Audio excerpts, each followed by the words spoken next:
সকলোৰে ভালনে? আজি কি বনালোঁ জানে? অমিতা নহয়, পটকৈ মুখৰ পৰা অমিতা, লাও, এয়া চাওক, লাও, মাটি দালি আৰু মাছৰ মূৰে খাৰৰ আঞ্জা বনালোঁ। ইয়াত মই সিজোৱাটো ভিডিঅ'টো দেখুওৱা নাই। সিজাওঁতে মাটি দালিখিনি উতলাই পেলাই মই পানীখিনি ওপৰৰ মানে যিটো বগা পানী ওলাই দাইলৰ সেইটো পেলাই দিওঁ। মাটি দাইল বুলিয়ে নহয়, চবৰে পেলাই দিব লাগে মানে ওপৰৰ ফেনখিনি।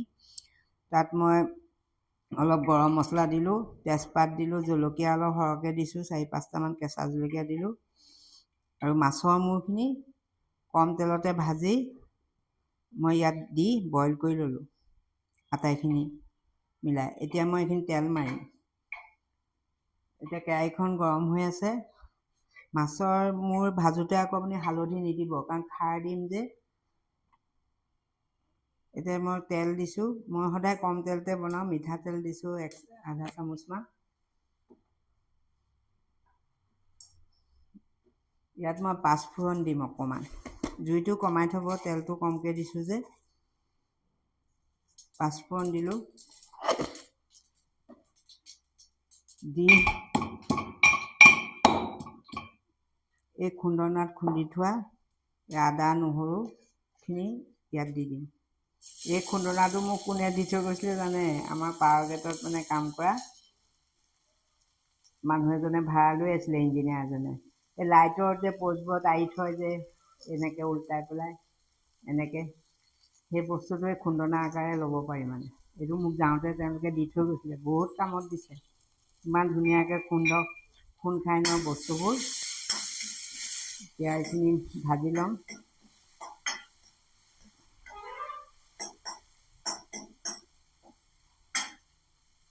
আজি আকৌ কি অমিতা, লাও আৰু মাটিদাইল খাৰৰ লগত আজি এয়া গাজৰ, বিট, আলু দি পিটিকা খাম। আপুনি এনেকৈ বনাই খাবচোন। গাজৰ বিটখিনি ৰুকি ল'ব, ৰুকি পেলাই তাত আলু এটা সিজাই পেলাই পিঁয়াজ দি ধনিয়া পাত দি পিটিকা কৰি খাব, বৰ ভাল লাগে। তাতে মাটি দালিৰ লগত পিটিকাটো মিলে। সেইটো হালধি নিদিওঁৱেই, ভাজোঁতে অকণমান দেৰি লাগে।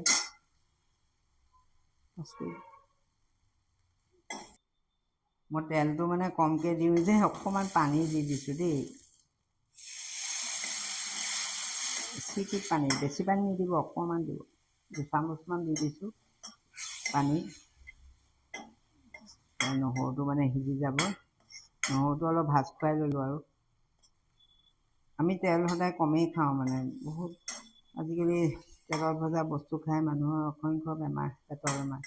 মোৰো আছে, আগতে খোৱাবোৰ এতিয়া ওলাইছে। অলপ সাৱধানে খাওঁ আৰু। আজি আকৌ এই খাৰৰ আঞ্জাৰ লগত কি খাম চাওক। এয়া শুকানকৈ ভাজি থৈছোঁ মাছ ফ্ৰাই। মই কম তেলতে ভাজোঁ। ইয়াত ভাজোঁতে মানে জালুক দিছোঁ, কচুৰি মেথি দিছোঁ, অলপ গৰম মছলা দি মাছটো ফ্ৰাই কৰি থৈছোঁ। আগতে সানি থৈছিলোঁ। সানি থ'লে মাছটোৰ ভিতৰত মানে মছলাবোৰ সোমাই যায়, খাবলৈ খুব ভাল লাগে। কম তেলতে ধুনীয়াকৈ সিজি যায়। গৰমে গৰমে খাব লাগিব। মানে মাটি দাইলৰ এনেকুৱা মাছ ভজা, ধৰি লওক পিটিকা, সেইবোৰ খাই ভাল লাগে। চব বস্তু চবৰ লগত নিমিলে যে।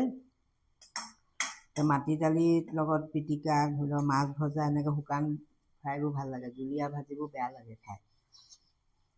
এতিয়া প্ৰায় হৈ গৈছে। জুইটো বঢ়াই দিম। ধুনীয়া গোন্ধ এটা ওলাইছে নহৰুৰ। এতিয়া মই ইয়াত এই ভিজাই থোৱা দালিখিনি দি দিম। লাও, মাটি দালি, মাছৰ মূৰ চব ইয়াত দি দিম আৰু। দি এনেকৈ উতলাই ল'ম।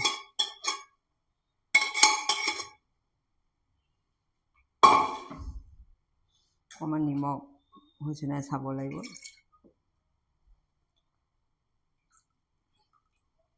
পিছলৈ ডাঠ হৈ যাব, সেইকাৰণে অকণমান পানী দিছোঁ। নিমখটো চাই আপুনি ঢাকন মাৰি দিব, নহ'লে এই চেনবোৰ মানে ইয়াৰ যিটো দাইলৰ চেন সেইটো কমি যায়। সুগন্ধ যিটো ওলায়, নিমখ অকণমান দিব লাগিব। নিমখ বেছিয়ে কম হৈছে, অকণমান দি দিছোঁ। আজি ধনিয়া পাত নাই।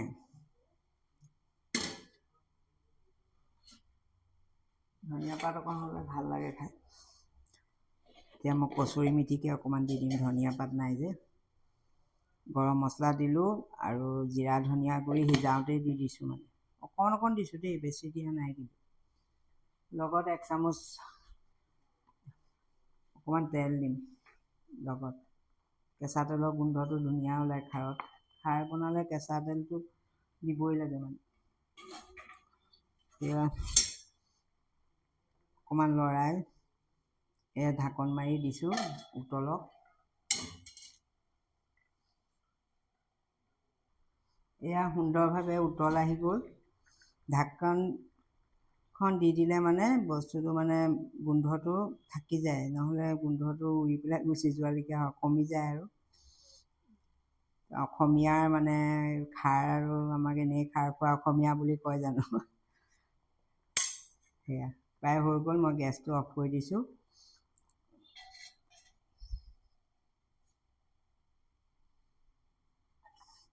এয়া চাওক, মাছৰ মূৰখিনি আকৌ ভাঙি নিদিব দেই, গোটাই গোটাই থৈ দিব মাছৰ মূৰখিনি, নহ'লে মানে যিমান পাৰে গোটাকৈ চবলৈ যত্ন কৰিব, নহ'লে গোটেই কাঁইটবোৰ ওলাই যাব যে মাছৰ।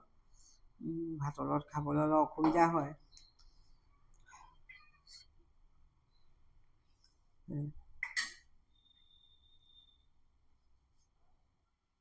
এয়া মাছৰ মূৰৰ খাৰৰ মাটি দালি দি খাৰৰ আঞ্জা হৈ গ'ল। লগত থাকিব আজি মাছ ভজা আৰু এই গাজৰ, বিট, আলু পিটিকা। মাটি দালিৰ লগত আৰু আলু পিটিকাকণ ভালকৈ মিলে। আৰু এনেই গাজৰ চাটনিবোৰ খাই ভাল নালাগে, আজি পিটিকা কৰিয়ে খাওঁচোন। আগতে আমাৰ আইতাই পিটিকা কৰি দিয়ে তেনেকৈ গাজৰ। বাই বাই, আজিলৈ আহোঁ দেই।